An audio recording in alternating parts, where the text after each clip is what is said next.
Hey, what's up everyone? So this is me again, Napchini Purillo, and welcome to Napfinity Vlog.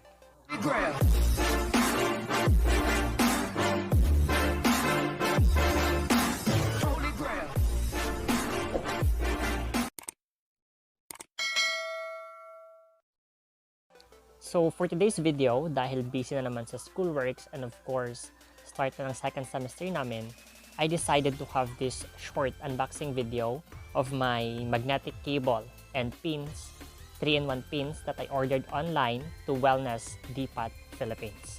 So I will attach the link of their shop on the description below. So ayun nga, naka-seal pa.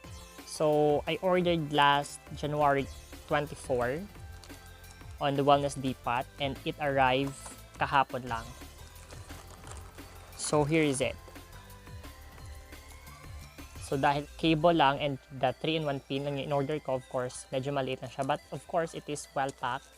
Napaka-covered ng anti-static na plastic. Bubble wrap yung item. And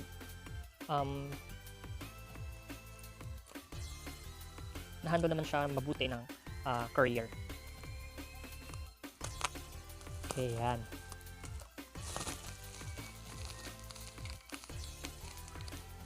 Ayan. So here it goes. Ayan yung packaging niya, back and front.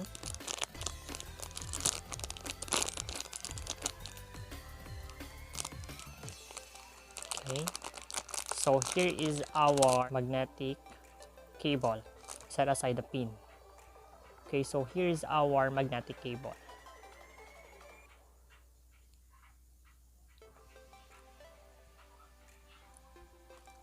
So I really like the material.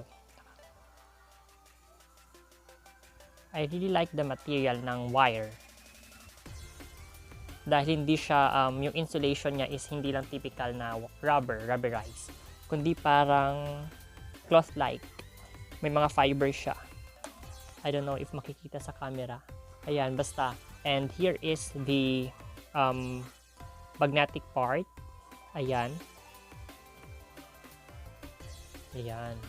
And so let's go with the pin. Napaka-strong na magnetic cable nyo. Let's go with the 3-in-1 pin. So yung 3-in-1, it comes with a pin holder. Ito siya, yung rubber. And first, ito yung type B pin. Then, second, of course, yan, yung type C. Ito yung compatible sa device ko. And lastly, lighting or yung iPhone. Yan. Later, we will have the trial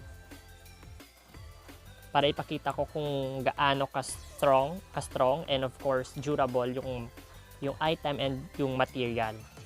And gaano ka-responsive. Yung pinaka-importante dito is yung responsive and yung compatibility niya sa device. For the prices, we have here, yung in-order ko is $319. $199 yung cable, yung item, and of course, yung shipping fee na totals to $319. So, yung 1 cable and 1 pin is worth 179 pesos lang. And yung cable alone is 129. And the head pins are worth 70 pesos each. So, let us test this first. Here is the pin, type B, head pin. So, I will mount it first sa device. Ayan, just easy step. You're gonna mount it. Then,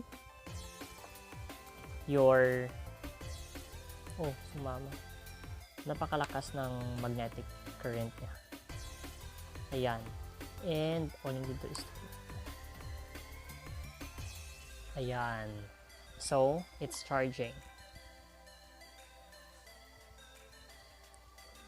So, makita nyo naman siguro na this is charging. Ayan. And, ayan. So, do not try this at home but napaka-durable niya. So what I really like about this gadget and technology, first and foremost, is that it prevents or lessen the damages and excessive use of your charging port mula sa everyday na saksak, then tanggal ulit ng charger. So it prevents from damaging your charging port and ma-prolong yung longevity ng device, and of course it improves our charging experience. So this is ideal para sa mga busy, may madidilim na lugar, and of course while driving or in a vehicle. Yung mga pins stationary lang siya, kumbaga andun lang siya, permanente, or kumbaga you don't have to kunin or tanggalin siya from time to time.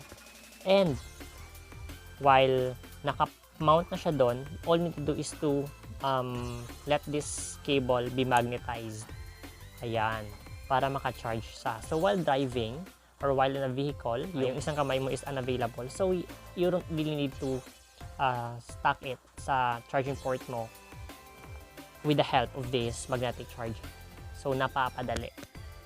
Ayun. So I hope that you have learned something new, and of course ideas naman para sa improvement ng ating araw-araw na pamumuhay.